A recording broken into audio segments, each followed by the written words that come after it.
When the message came in, I was standing in the kitchen, holding 2 mugs of coffee, one for me, one for her. Business conference extended. Be home next week, Red Heart. It was 7:48 a.m. The coffee went cold in my hand before I even took a sip. She had already been gone for 5 days.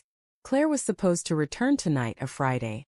I'd cleaned the house, stocked the fridge with her favorite almond milk, even ironed her favorite white blouse because I missed her, because I believed her. But as I stared at that text, something didn't sit right. Claire was a marketing executive. Business conferences weren't unusual. But this one, this leadership retreat in San Diego, had felt different from the start. The way she avoided eye contact when she packed. The way she locked her phone screen faster than usual.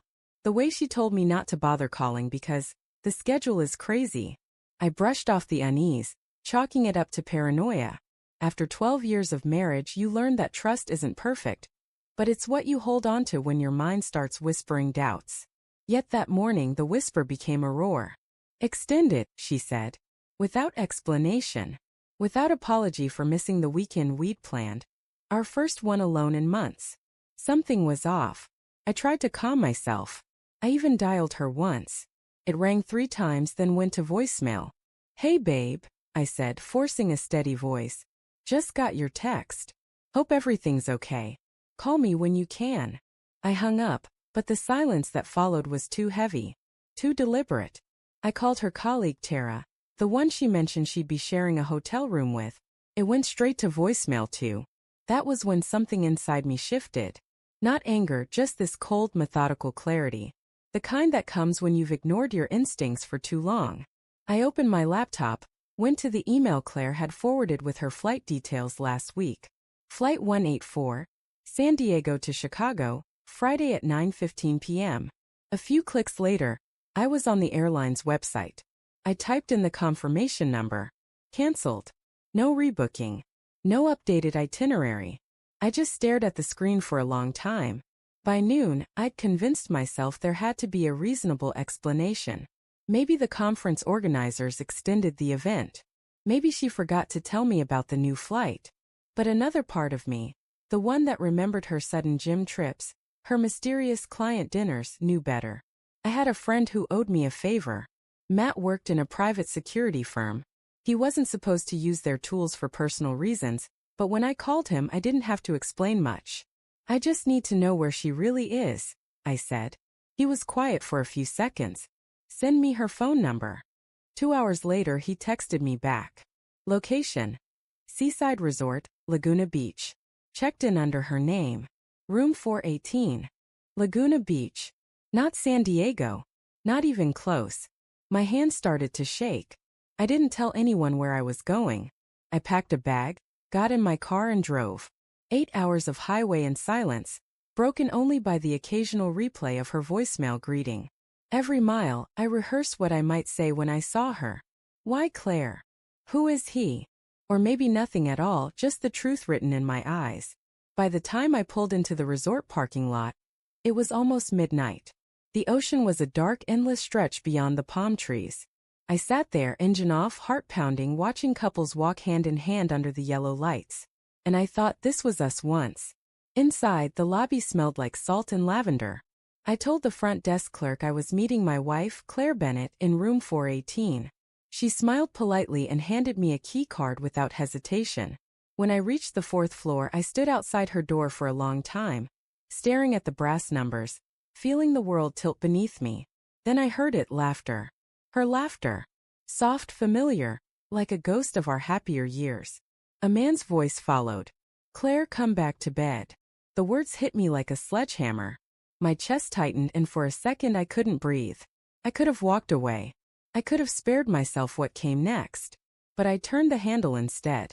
The door wasn't locked. The curtains were half open, moonlight spilling across the room. A half-empty bottle of champagne on the nightstand. Her shoes by the door.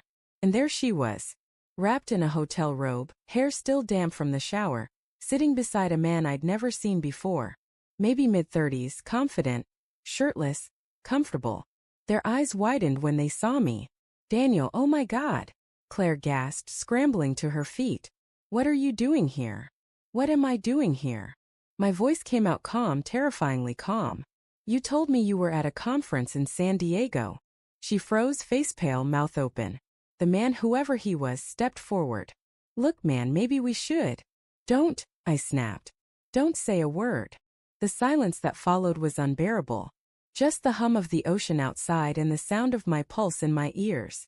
Daniel, I can explain, she said, reaching for me. I stepped back. Explain? You texted me you'd be home next week. You canceled your flight. You lied to my face. Tears welled in her eyes. I didn't mean for you to find out like this. I laughed, bitter, broken. You didn't mean for me to find out at all. She started crying then, saying it just happened, that she was confused, that our marriage hadn't been right for a long time. The man slipped quietly into the bathroom, leaving us alone. You could have talked to me, I said. My voice cracked. After everything we've been through, 12 years, Claire. 12 years of late bills, sick parents, moving 3 times, building a life from scratch. And this is how you end it. I didn't want to hurt you, she whispered. I looked at her, really looked at her. The woman I once knew, who used to fall asleep with her head on my chest, who cried when we lost our first pregnancy, who laughed too hard at stupid sitcoms.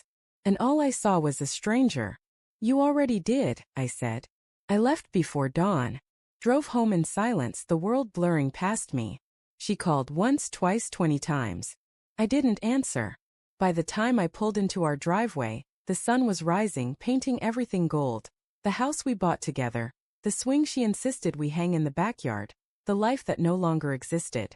I sat on the porch for hours, staring at the wedding ring on my finger, wondering how something that once felt eternal could feel so meaningless now. When she finally showed up 2 days later, suitcase in hand, I was waiting inside. I'm sorry, she said, her voice trembling. It was a mistake. I didn't yell. I didn't cry. I just handed her a folder. Inside were copies of the photos Matt had sent me from the resort. Proof. Evidence. Finality. Her face crumpled. You hired someone to? I needed the truth, I said quietly. You stopped giving it to me. She sank to the floor sobbing. But I couldn't feel pity anymore. Only exhaustion. Claire, I said, you made your choice. Now I have to make mine. The divorce papers came a month later. No drama, no screaming matches, just silence where love used to live. People always say betrayal is like a knife to the heart. But it's not. It's slower. It's a rot that eats through the memories you thought were sacred, the laughter you thought was real. I kept thinking back to that text, those simple words that shattered everything. Business conference extended. Be home next week. I still have it on my phone. Not because I can't delete it, but because it reminds me of the moment I finally stopped pretending everything was fine. Months passed. The house felt emptier than ever. I'd wake up expecting to hear her humming in the kitchen, or find her shoes by the door, and the silence would crush me all over again. But pain, I learned, is just proof that you cared. Eventually, I started running again. Spent weekends with friends. Rediscovered the person I'd been before I started measuring my worth by someone else's love. One night, while sorting through old photos, I found one of us on our honeymoon. Standing on a beach in Mexico, holding hands, smiling like the world couldn't touch us. I almost threw it away. But instead I put it back. Because that moment was real. Even if what came after wasn't. A few months later, she texted again. I hope you're doing okay. I still think about us. I stared at it for a while, then typed back. I'm doing better than I thought I'd be.